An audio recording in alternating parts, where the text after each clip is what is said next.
Herkese merhabalar. Pembe Düğme YouTube kanalına hoş geldiniz. Ben Nihal Özsoy. Bugün sizlerle bu sevimli kuzu çantamızı öreceğiz. Çantamızın çapı 17 santim. Ben bu şekilde bir kordon yaptım. Siz dilerseniz farklı şekilde kordonlar da yapabilirsiniz. Hatta tuhafiyelerde zincir kordonlar da satılıyor. O şekilde zincir kordon da alıp takabilirsiniz. Hatta ben krem rengiyle ördüm. Siz dilerseniz renk renk kuzucuk çantalar yapabilirsiniz. Bu şekilde fermuarımız da bulunuyor. Çocuklarımız eşyalarını rahatlıkla içerisine yerleştirebilirler. Birbirinden güzel videolarımızı kaçırmamak için kanalımıza abone olmayı unutmayın. Kullandığım malzemeler, ben çantamın rengini krem olmasını istedim ve bu şekilde bir kuzu iplik kullandım. Ve ayrıyetten birlikte örmek için kılavuz ipi olması açısından ince bir pamuklu iplik tercih ettim. Ve çantamızın gövdesini ikisini birlikte kullanarak ördüm. Siz dilerseniz sadece kuzu iple de örebilirsiniz. Ve 18-20 santim boyunda fermuar kullandım. Bunu tuhafiyelerden rahatlıkla bulabilirsiniz. Çantamızın gövdesini örmek için 4 milim tığ kullandım. Ayrıyetten kafamızı, kulaklarımızı, ayağımızı ve kordonumuzu örmek için 2 milim yün tığ kullandım. Ve kuzumuzun gözleri için 8 milim kilitli göz kullandım. Kuzumuzun kafası için ten rengini tercih ettim. Ayaklarını ise krem rengiyle ördüm. Kuzu çantamızı örmeye ilk olarak gövdeyle başlayacağız. Bunun için hem kuzu ipliğimizi hem de ince bir pamuklu ipliğimizi birlikte alarak öreceğim. Siz dilerseniz sadece kuzu iplikle de örebilirsiniz. Ben kılavuz iplik olması açısından ince bir pamuklu iplikle birlikte öreceğim. Hem ilmeklerimiz daha düzgün bir şekilde görünür ve daha kolay bir şekilde örümünü sağlarız. Bunun için sihirli halkamızı oluşturup 6 adet sık iğne yapacağız. Sihirli halkamızı birlikte oluşturalım. İpimizi tutuyoruz ve kıvırıyoruz. Altta çapraz bir görüntü elde ettik. Daha sonra halkanın içerisinden tığımızı geçirip ipimizi tığımıza alıp çıkartıyoruz. Tekrardan tığımızın üstüne ipimizi alıp çıkartıyoruz. Ve böylelikle sihirli halkamızı oluşturmuş olduk. Burada dikkat etmemiz gereken nokta ilmekleri olabildiğince gevşek bir şekilde almamız. Eğer sıkı bir şekilde alırsak örgümüz çok sıkı olur ve güzel bir görüntü sağlamaz.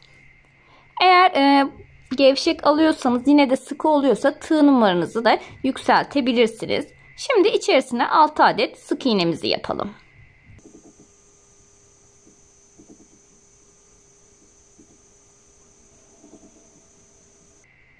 Ve daha sonra sihirli halkamızı kapatıp ilmek kaydırma yöntemiyle birleştiriyoruz. Ve birinci sıramızı tamamlamış olduk. Şimdi ikinci sıramızda her ilmeğin içerisine çift sık iğne yapıyoruz.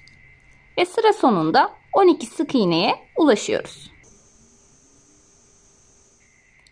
Üçüncü sıramızda bir sık iğne örüp bir arttırma işlemi yapacağız. Bir sık iğnemizi ördük. Arttırmamızı birlikte yapalım. Yanındaki ilmeğin içerisine çift sık iğne yapıyoruz. Ve böylelikle arttırma işlemimizi gerçekleştirmiş oluyoruz. Şimdi bir sık iğne örüp bir arttırma işlemini sıra sonuna kadar tekrar ediyoruz. Ve sıra sonunda 18 sık iğneye ulaşıyoruz. Dördüncü sıramızda 2 sık iğne örüp bir arttırma işlemi yapıyoruz. Ve sıra sonunda 24 sık iğneye ulaşıyoruz. Bakın arkadaşlar, bu şekilde olabildiğince gevşek örüyoruz. 5. sıramızda 3 sık iğne örüp bir arttırma işlemi yapıyoruz. Ve sıra sonunda 30 sık iğneye ulaşıyoruz. 6. sıramızda 4 sık iğne örüp bir arttırma işlemi yapıyoruz. Ve sıra sonunda 36 sık iğneye ulaşıyoruz. 7. sıramızda 5 sık iğne örüp bir arttırma işlemi yapıyoruz. Ve sıra sonunda 42 sık iğneye ulaşıyoruz. 8. sıramızda 6 sık iğne örüp bir arttırma işlemi yapıyoruz. Ve sıra sonunda 48 sık iğneye ulaşmış oluyoruz. 9. sıramızda 7 sık iğne örüp bir arttırma işlemi yapıyoruz ve sıra sonunda 54 sık iğneye ulaşıyoruz. 10. sıramızda 8 sık iğne örüp bir arttırma işlemi yapıyoruz ve sıra sonunda 60 sık iğneye ulaşıyoruz. Arttırma işlemlerimizi tamamladık. Benim bu şekilde 17 santim oldu. Siz dilerseniz daha büyük yapmak için arttırma sayılarını fazlalaştırabilirsiniz. Mesela 9 sık iğne örüp 1 arttırabilirsiniz. Daha sonra 10 sık örüp 1 arttırabilirsiniz. Bu şekilde çantanızın boyutunu büyütebilirsiniz. Şimdi 11. sıramızda ne yapacağız? Hiçbir arttırma ve eksiltme işlemi yapmadan bir sıra boyunca 60 sık iğne öreceğiz. Şimdi ilmek kaydırma işlemi yapıp ipimizi kesiyoruz. Ve çantamızın bir parçası tamamlanmış oldu. Aynı parçasından bir adet daha örelim ama bu sefer ipimizi kesmeyelim. Çünkü birlikte birleştirerek örmeye devam edeceğiz. İkinci parçamızı da tamamladık. İpimizi kesmedik. Şimdi birinci parçamızı da birleştireceğiz ve birlikte örmeye devam edeceğiz. Nasıl yapıyoruz? Ön yüzleri iç kısımda kalacak şekilde yerleştiriyoruz. Ve daha sonra birinci parçadan, daha sonra ikinci parçadan ilmek alarak birlikte sık iğne yaparak birleştiriyoruz. Burada dikkat etmemiz gereken nokta ilmeklerin karşılıklı gelmesine dikkat ediyoruz. Bu şekilde yaparak 44 sık iğne yardımıyla birleştiriyoruz. İki parçamızın birleştirmesini tamamladık. Şimdi artık ipimizi kesebiliriz. Daha sonra bu kalan ipimizi düğümleyip içeri sabitliyoruz. Ve daha sonra içerisini ters çeviriyoruz.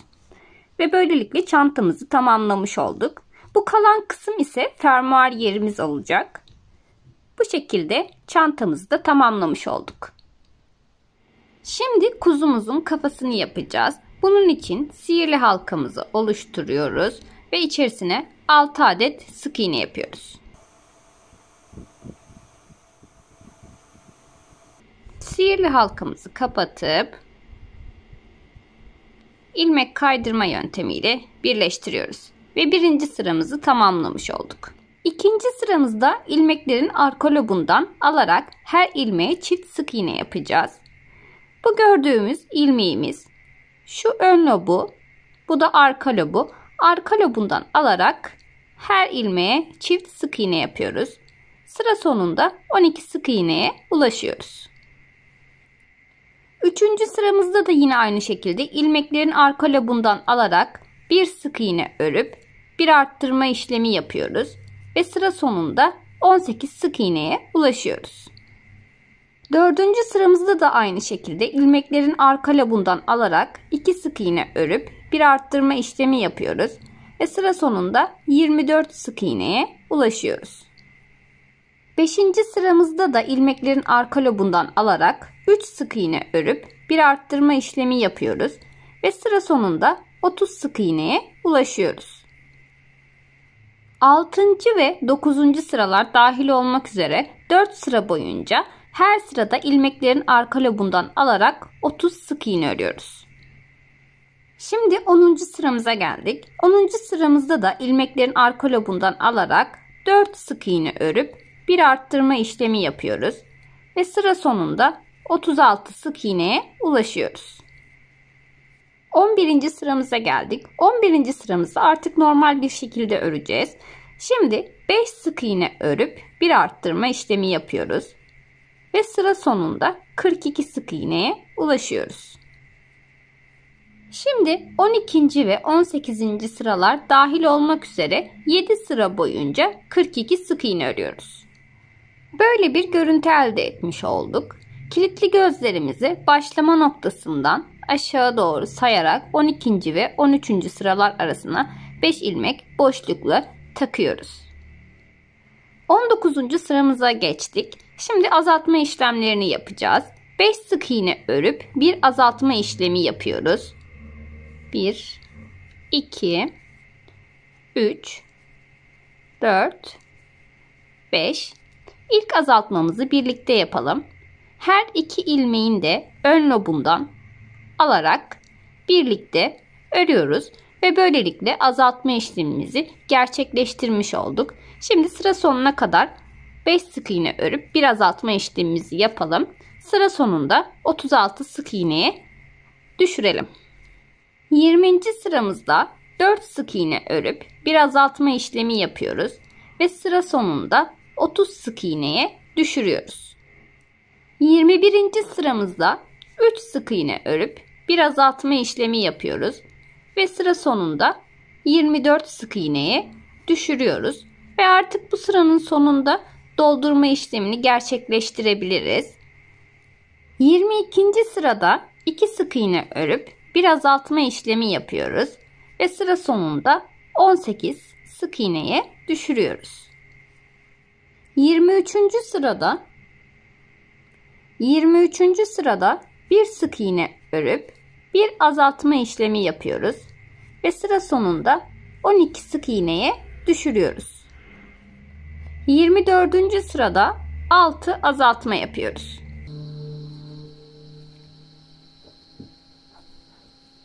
İlmek kaydırma işlemi yapıp ipimizi çıkartıp kesiyoruz. Kalan ilmeklerimizi ipimizin ucuna iğneyi takıp birlikte alarak kapatıyoruz ve ipimizi içeri gizleyebiliriz. Ve böylelikle kafamızı da tamamlamış olduk. Şimdi kuzumuzun kafasındaki bu beyaz kısmı yapacağız. Bunun için kuzu ipimizi alıyoruz. Daha önce ilmeklerin arka lobundan ördüğümüz sıranın ön lobundan kuzu ipimizi geçiriyoruz. Ve daha sonra 2 veya 3 ilmek atlayarak tüm ilmeklerin arka lobundan ördüğümüz sıraların ön lobundan örerek devam ediyoruz.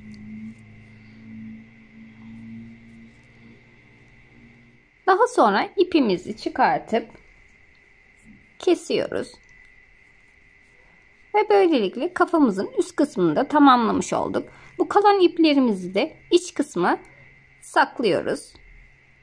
Kulağımızı yapmaya başlıyoruz. Sihirli halkamızı oluşturup içerisine 6 adet sık iğne yapıyoruz. Sihirli halkamızı kapatıp ilmek kaydırma yöntemiyle birleştiriyoruz.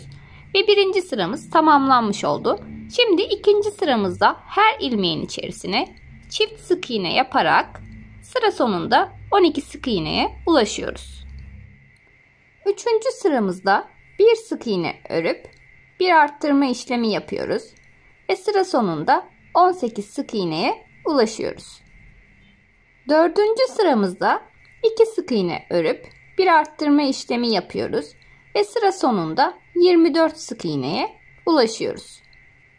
Daha sonra ilmek kaydırma yöntemiyle ipimizi çıkartıp kesiyoruz. Ve böylelikle kulağımızın bir parçası tamamlanmış oldu. Aynı tarifle bir de krem renkle örelim. Ama bu sefer ipimizi kesmeyelim. Daha sonra birlikte birleştirerek örmeye devam edeceğiz.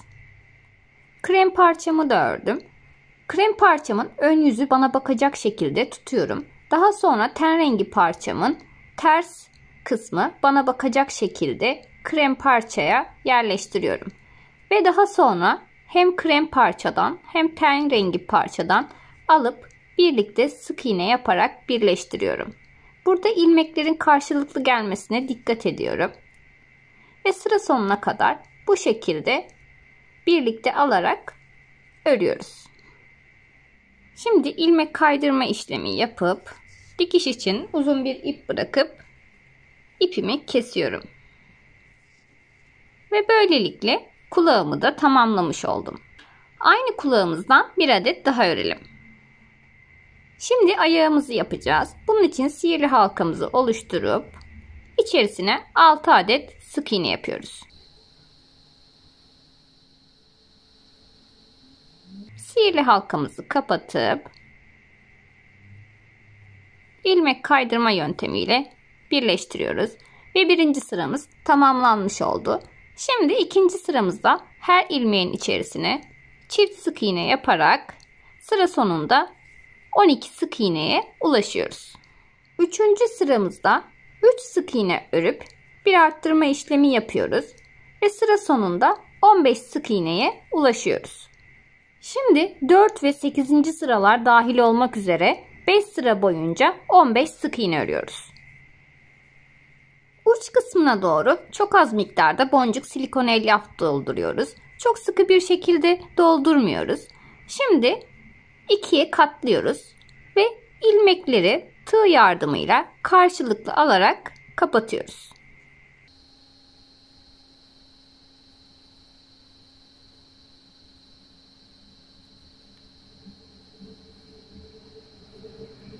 Ve dikiş için uzun bir ip bırakıp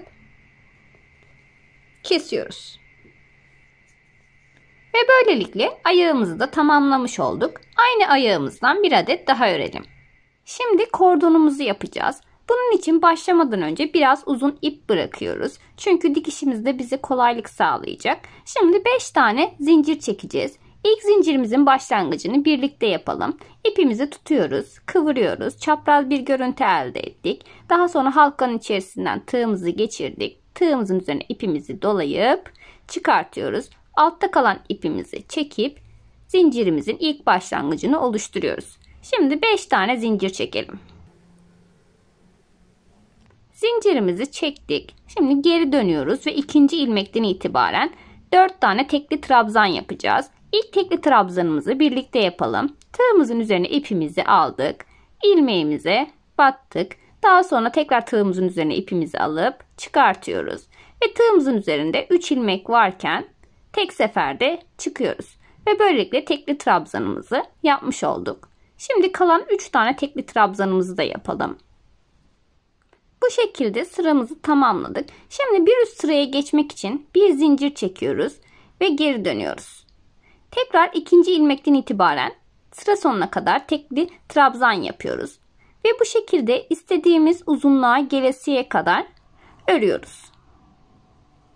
Kordonumuzu da bu şekilde tamamlayıp dikiş için uzun bir ip bırakıp kesiyorum. Ben kordonumuzu 105 santim olasıya kadar ördüm. Siz dilerseniz kendi çocuklarınızın boyunun ölçüsüne göre ayarlayabilirsiniz. Dilerseniz farklı kordon örüp o şekilde de kullanabilirsiniz. Şimdi kuzağımızın kulağını dikelim. Kulağımızı ikiye katlıyoruz. Ve daha sonra iğne yardımıyla 3 ilmek birlikte alarak kapatıyoruz. Ve daha sonra uç kısımdan iğnemizi çıkartıyoruz. Ve böylelikle kulağımızın görüntüsünü vermiş olduk. Şimdi kulağımızı nereye yerleştireceğiz? Püsküllü kısmı şu şekilde açıyoruz ve tam püskülün uç kısmına yerleştiriyoruz ve dikişini sağlıyoruz. Diğer kulağımızı da aynı şekilde dikelim. Kulaklarımızı diktik. Kaşımızı ve ağız işlememizi ise siyah ipimizi katlarına ayırıyoruz ve tek katını kullanarak bu şekilde işliyoruz. Daha sonra yanak işlememiz için pembe rengimizi katlarına ayırıyoruz ve tek katını kullanarak bu şekilde işliyoruz ve kafamızı tamamlamış oluyoruz. Daha sonra kafamızı alıp çantamızın tam orta noktasına hizalayıp dikiyoruz ve daha sonra ayaklarımızı da hemen alt kısma bu şekilde sabitleyip dikiyoruz. Fermuarımızı ise bu şekilde sabitleyip dikiyoruz. Bu şekilde dikişimizi de tamamladık. Kordonumuzu da yanlardan sabitleyip dikiyoruz. Dikişimizi de tamamladık ve böylelikle kuzucuk çantamızı da tamamlamış olduk. Benimle birlikte buraya kadar severek ördüyseniz beğeni tuşuna basmayı unutmayın. Ayrıca sorularınız olursa yorumlar kısmına yazarsanız size geri dönüş sağlayacağız. Beni de Instagram'da takip etmek isterseniz sayfamın ismi Nihal'in Grumileri. Hemen altta açıklamalar kısmında da sayfamın ismini bulabilirsiniz. Tekrar yeni bir videoda görüşmek üzere. Hoşça kalın.